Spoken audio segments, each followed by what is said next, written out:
Alright, just want to do a quick video here on the location of the injectors in this 2017 Honda Accord with the 4-cylinder. I think this is the Earth Dreams 2.4 liter GDI. I think that's what it is, I'm not sure. But anyways, I had a hard time finding the location of the injectors. I thought I'd just post a quick video showing you guys where they're at in case you guys got the same engine here. These are the spark plugs down in these ports here. You can see them way down there. Anyways, I took the valve cover off. I'm not sure you have to get to them, but just makes access a little easier.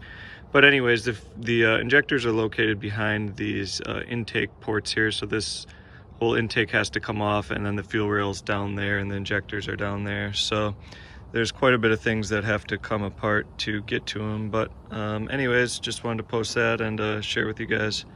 Maybe I'll do another follow-up video later. All right.